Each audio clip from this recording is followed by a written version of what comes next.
আমার মনে হয় দিনের শুরুটা যদি ভালো হয় তাহলে দিনের শেষটাও ভালো যায়। আসসালামু আলাইকুম, কেমন আছেন সবাই?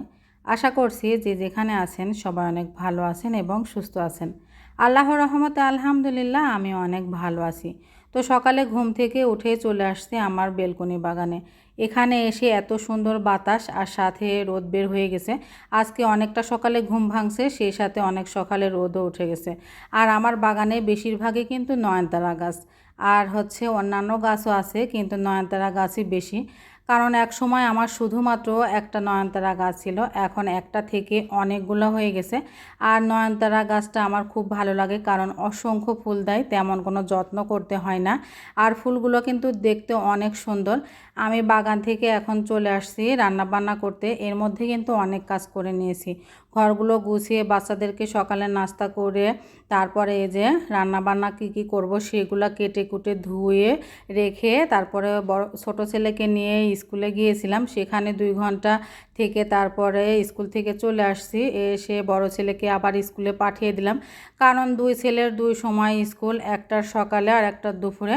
আমার পক্ষে সম্ভব হয় না 2 জনকে নিয়ে গিয়ে বসে থাকা, এজন্য আমি একজনকে নিয়ে গিয়ে বসে থাকি আর একজনকে আর কি রেখে আসি। তো আজকে রাখতেও যায়নি, কারণ রোজা রেখে ছোট ছেলেকে নিয়ে 2 ঘন্টা থেকে আসছি, আর মনে চাইলো না যে বড় ছেলেকে রাখতে যায়। আর আসলে কি 4 তলা থেকে নামা ওঠা করা কিন্তু অনেকটা টাফ হয়ে যায়, এজন্য আজকে বড় ছেলেকে একা স্কুলে পাঠিয়েছি। এই যে 4 বছর ধরে ও স্কুলে যাতায়াত করতেছে, আজ সর্বপ্রথম একা ওকে স্কুলে পাঠাইছি। আর একটু খারাপও লাগতেছিল, টেনশনও হচ্ছিল যে একা পৌঁছাতে পারবে কিনা, কারণ স্কুলের সামনে মেন রাস্তা আছে, সেখানে অনেক গাড়ি ঘোড়া যায়। আর এখনকার যে পরিস্থিতি, আসলে বাচ্চাদেরকে একলা পাঠানোটা অনেক টাফ, কারণ এখন তো অনেক বাচ্চা হারিয়ে যায়, তারপরে অপহরণ করে নেয় আর কি। আমাদের তেমন শত্রু নেই, তারপরেও বলা যায় না কখন কার বিপদ চলে আসে।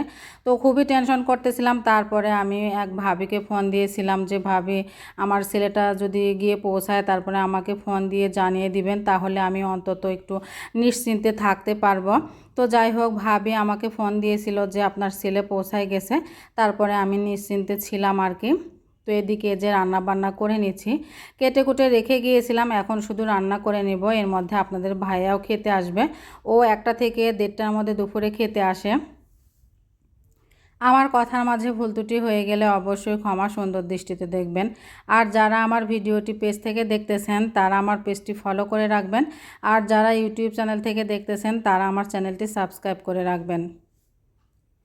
বেগুন ভেজে ওই কড়াইয়ে আমি আবার মাছগুলো ভেজে নিচ্ছি। এদিকে আমি যে ভাত বসিয়ে দিয়েছি, আর কারেন্টের চুলাতে ডাউল আর লাউ সিদ্ধ বসিয়ে দিয়েছি। আজকে আর প্রেশার কুকারে দিলাম না, এজন্য কড়াইয়ে আমি কারেন্টের চুলায় বসিয়ে দিয়েছি। আর এদিকে যে আমার মাছগুলা ভাজা কিন্তু হয়ে গেছে, আমি উঠিয়ে নিব, নিয়ে তারপরে আলু সিদ্ধ করে রেখে দিয়েছি মশলা কষিয়ে, তারপরে আর কি আলু ভেঙে সেই সাথে আমি মাছ দিয়ে রান্না করব। এভাবে কিন্তু মাছ রান্না করলে খেতে বেশ ভালো লাগে। আর আজকে একটু বেশি করে রান্না করে রেখে দিব, আসলে রোজা রেখে না আর রান্না বান্না প্রতিদিন করতে ভালো লাগে না। একদিন যদি মনে চায়, আরেকদিন মনে হয় যে রান্নাটা না থাকলে ভালো হতো, এজন্য আজকে ভাবলাম যে একটু রান্নাটা করে নিই।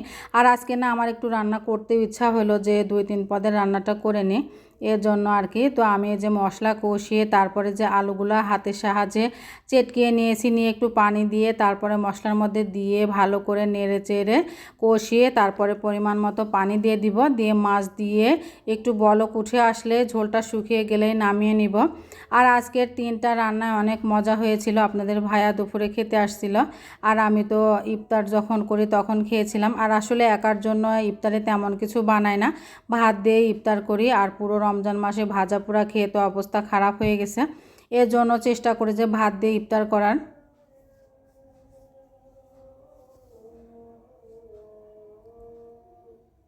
তো আমি যে ঝোল দিয়ে ভালোভাবে নেড়েচেড়ে এখন এই যে মাছগুলো দিয়ে দিচ্ছি।